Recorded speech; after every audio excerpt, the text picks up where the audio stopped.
जाहिद हुसैन साहब, सर ये फरमाइएगा, आपको आपने जाहिर बात है आपने इतने लंबे करियर के अंदर बहुत कुछ देखा है सर, ये कोई आपको लॉजिकली समझ आ रहा है ये हुकूमत इतना ज़्यादा, जब रोज़ तकरीबन महंगाई के बम फूट रहे हैं, 240 से ऊपर आपका डॉलर चला गया ओपन मार्केट के अंदर, जब मियाँ जावेद लतीफ़ साहब जो कि मियाँ नवाज शरीफ के बड़े करीबी साथी हैं खुद कह रहे हैं जी कि इदारों ने हमारी इस मुस्लिम लीग नून लेड हुकूमत को शुरू से एक्सेप्ट ही नहीं किया, then why are they in the government, जब पंजाब भी नहीं रहा और एक हॉस्टिलिटी सी बन गई है। देखिए, ये मियाँ साहब को ये सवाल तो अपनी गवर्नमेंट अपनी पार्टी से करना चाहिए था कि जब इख्तियार लिया था तो क्यों लिया था। मसला ये है कि कोई बच्चे तो नहीं थे कि पहले तो आप लोगों ने ये कहा था कि जमहूरियत की बहुत बड़ी फतह हो गई है और तब्दीली लानी लाजमी हो गई थी क्योंकि इस हुकूमत से, इमरान खान की हुकूमत से छुटकारा हासिल करना था। ये सारी बातें थी। तो उसके बाद जो है आपने फैसला भी किया, उसके बाद ये भी फैसला किया आप ही की पार्टी ने, आप ही की जो कोalition जो पार्टनर्स हैं कि जो है वो ना सिर्फ हुकूमत में आएंगे बल्कि पूरा टर्म भी खत्म करेंगे। अब मसला ये है कि बीच में और ये जब सारे हो रहे हैं तो उसके बाद जो है रोना मेरे ख्याल बनता नहीं है किसी तरह से कि क्यों हुआ। और ये अब बहुत आसान होता है, मैं नहीं कहता हूँ कि इदारों का कोई किरदार नहीं रहा है, बहुत किरदार रहा है, लेकिन हम माजी में हर चीज को लेके जाते अपने देख लें कि ये जो फैसले किए थे आपने, उसी वक्त अगर आप ये फैसला कर लेते कि जैसे ही आपके हुकूमत जाती इमरान खान साहब की, आप इलेक्शन अनाउंस कर देते, अगर ये बात होती। और अब जो है रोना इसका कोई फायदा इसलिए नहीं है कि आप और ज्यादा अनसर्टेनिटी पैदा कर रहे हैं। देखिए, आपको एक तो फैसला करना है कि हुकूमत चलानी है तो पूरी तरह हुकूमत चलाए। ये जो एक लिहाज से न तीतर न बटेर वाली बात है, उसकी वजह से आपके जो इस्तेहकाम आना चाहिए था, जो कोशिश आप करनी चाहिए थी कि आप माशियात को जो है बेहतर करते, वो तो नहीं हो पाएगी क्योंकि जब आपके बयान वो सुनते हैं, फिर पीडीएम के बयान सुनते हैं, फिर पीएमएलएन के अंदर जो है मुख्तलिफ जो बयान आते हैं। आप मुझे बताइए कि इस मुल्क के अवाम पे क्या तासुर जाता है? तासुर यही जाता है कि आप लोग जो है ये यानी ना ही आपके पास कोई प्लान है और ना ही जो है आप इस बात के लिए तैयार हैं कि इलेक्शन पे जाएं, ना ही इस बात के लिए पूरी तरह जिम्मेदारी लेने के तैयार है कि आइंदा 1.5 साल तक आप हुकूमत करेंगे। अगर आपको 1.5 साल की हुकूमत करनी थी तो उसके लिए फैसले करने पड़ते हैं और करने चाहिए थे।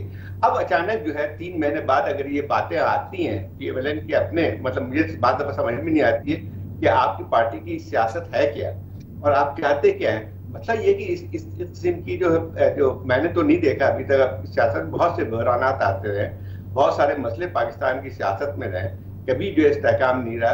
तो अब जो है ये चीजें कहें कि आप अपनी हुकूमत को और ज्यादा नुकसान पहुंचा रहे हैं। अब मसला ये आता है कि यानी अब जिम्मेदारी जो है आप किसी भी सोच सकते हैं। एक और जो मसला पाकिस्तान की सियासत में जो कि बहुत ही खराब है, और मैं वही समझता हूँ कि हमारे यहाँ एक पैरालिसिस जो मौजूद है आपकी पार्लियामेंट की, आपकी जो हुकूमत में, तो सारी की सारी आप लोगों ने डाल दी है अदलिया पे। अदलिया में बहुत खामियां हैं, बहुत सारे फैसले जो तारीखी तौर पे किए हैं बहुत खराब भी किए हैं। लेकिन मसला ये आता है कि जरा सियासतदान ये जरा सोचे कि सारी जिम्मेदारी आप अदलिया पे डालते हैं या किसी एक इदारे पे डालते हैं तो उसके नुकसान जो है पूरे एक सिस्टम पे पड़ते हैं। मुझे तो लगता है कि ना आपकी हुकूमत चलाना चाहते हैं, ना ही इलेक्शन पे जो है आपकी तरफ जा रहे हैं। तय कर लें कि आपको करना क्या है, मेरे ख्याल उसमें जो है हालात ज्यादा बेहतर हो जाएंगे।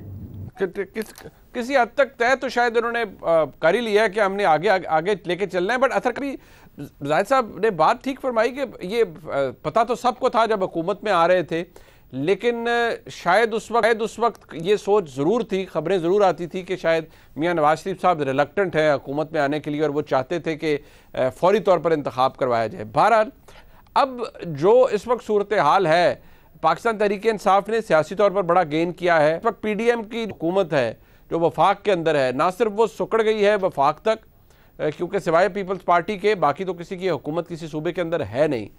आपको लगता है ये जो एक नया ऑनस्लॉट है, मैं इसे ऑनस्लॉट ही कहूँगा, एक फ़ैसला आ गया सुप्रीम कोर्ट की जानिब से, अब जारी बात है बहुत से लोगों को बशमूल मेरे, मैं एक बैसियत कानून के तालिब इल्म के, मेरी भी उस पर तहफ़्फ़ुज़ात होते हैं उस फैसले के ऊपर, लेकिन जिस तरह से जो एग्रेशन अपनाया जा रहा है, आपको लगता है कि ये सेलेबल है इस गवर्नमेंट के लिए?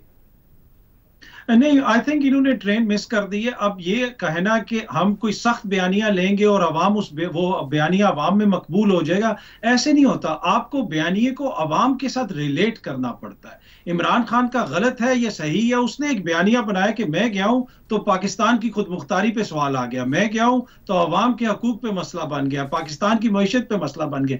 दूसरी तरफ जो बयानिया है वो जाती बयानिया है, वो अपना पर्सनल नोहा आपको सुनाते हैं कि हम पे ये जुल्म हो गया, हमारे साथ ये हो गया। जब तक ये अपने बयानिए को अवाम के साथ रिलेट नहीं करेंगे, और यही चीज अदलिया के हवाले से भी हमें नजर आ रही है कि आप अदलिया के ऊपर भी आपने तब ऑनस्लॉट शुरू की जब आपके खिलाफ एक मुकदमे में फैसला हुआ। यहां पे अगेन ये तासुर जाता है कि आप अशराफिया के हकूक के तहफुजात की जंग लड़ रहे हैं, उनके हकूक का तहफुज आप करना चाहते हैं। अगर आपने अवाम के हकूक का करना था तो 50,000 या इतने हजार ये आपको पता है अतर साहब, आपको याद होगा ये सिलसिला तो शायद 2017 में ही शुरू हो गया था। मियां नवाज शरीफ की डिस्क्वालिफिकेशन के बाद वो मुझे क्यों निकाला, और वो उस वक्त सारा वो तो ये खैर बयानिया तो उस वक्त शुरू हो गया था, ये अपने अरूज पर भी गया।